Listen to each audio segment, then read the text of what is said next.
हम सबसे पहले बात करेंगे फिल्म स्टार सैफ अली खान पर हुए उस जानलेवा हमले की, जिसका हमलावर अभी भी मुंबई पुलिस की गिरफ्त से बहुत दूर है। लेकिन मुंबई के लीलावती अस्पताल में सैफ अली खान की सर्जरी करने वाले डॉक्टर से जब सैफ अली खान की बातचीत हुई तो उसमें क्या जानकारी निकल कर आई, हम आपको सबसे पहले वो बताते हैं। दरअसल सैफ अली खान अस्पताल पहुंचे तो उस समय वो खून से लथपथ थे।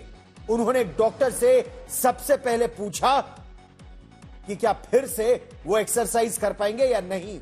डॉक्टरों ने कहा कि 2 हफ्ते के बाद एक्सरसाइज करने की स्थिति में होंगे। उन्होंने जो दूसरा प्रश्न डॉक्टर से पूछा वो ये था कि जिस तरह की उन्हें चोटें लगी हैं उसके बाद वो फिल्म की शूटिंग कब से शुरू कर पाएंगे। इस पर भी डॉक्टरों ने चोटों का निरीक्षण करने के बाद उन्होंने बताया कि वो हफ्ते भर पूरी तरह से आराम करें, उसके बाद धीरे धीरे अपने रूटीन में आ सकते हैं। तो ये डॉक्टरों की बात हुई सैफ अली खान से। दूसरी तरफ लीलावती अस्पताल से अच्छी खबर यह आ रही है कि सैफ अली खान अब पूरी तरह से खतरे से बाहर है। लीलावती अस्पताल के सीओओ डॉक्टर नीरज उत्तम मणि ने आज इस बात की जानकारी दी। उन्होंने कहा कि हमले के बाद सैफ अली खान ऑटो रिक्शा से जब अस्पताल पहुंचे तो उनका दुधमुहा बेटा तैमूर उनके साथ था। यही नहीं, डॉक्टर के मुताबिक सैफ शेर की तरह चल कर आए। उनका ऑपरेशन किया गया जिसके बाद यह जानकारी आई कि उनकी रीढ़ की हड्डी में जो चाकू था वो लगभग 2.5 इंच का था और उस चाकू को निकाला गया और बस जरा सी कुछ 2 mm की दूरी से उनकी रीढ़ की हड्डी बच गई, वरना बड़ा नुकसान हो सकता था। इस वक्त हमारे साथ डॉक्टर नितिन डांगे हैं जो न्यूरोस्पाइनल सर्जन हैं और इन्होंने ही सैफ अली खान के ऊपर ऑपरेट किया था। आइए इनसे सबसे पहले जानते हैं, सर अब जब कल सैफ अली खान को देखें क्या सिचुएशन थी उस समय? जब हमने सुबह वो तकरीबन 2:30 बजे एडमिट हो गए लीलावती में और 3-3:15 बजे हमने सुबह के उनको एग्जामिन किया।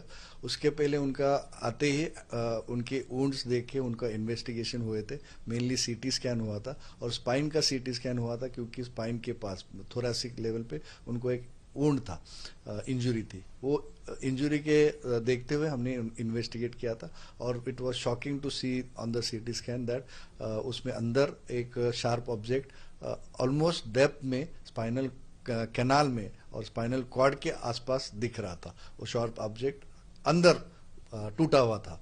तो और उनको लेफ्ट हैंड में सामने से जो इंजुरी हुई थी उसकी वजह से 2 इधर घाव थे और एक गर्दन के राइट साइड में घाव था।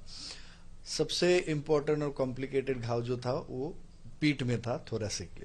तो जो शार्प ऑब्जेक्ट लेफ्ट से एंट्री करके राइट तक जा रहा था अंदर डेप्थ में और टच कर रहा था स्पाइनल कॉर्ड को और उसने ऊपर का जो ड्यूरा कवरिंग होता है स्पाइनल कॉर्ड को वो ब्रेक करके वहां से पानी आ रहा था।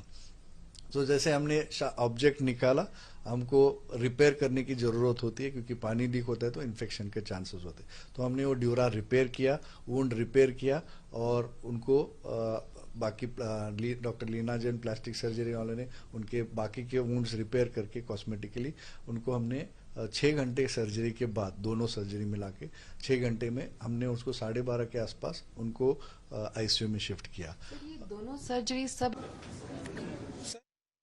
जब हॉस्पिटल आए थे तो मैं वो डॉक्टर था जो उनको फर्स्ट आवर में मिला हूँ।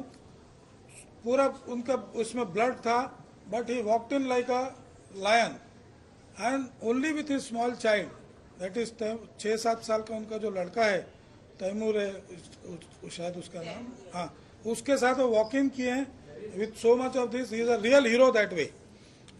फिल्मों में हीरोगिरी करना वो सब ठीक है, बट ये घर में आपके ऊपर कोई अटैक हो रहा है एंड आप as a hero you have actually acted and you have come out with such a thing.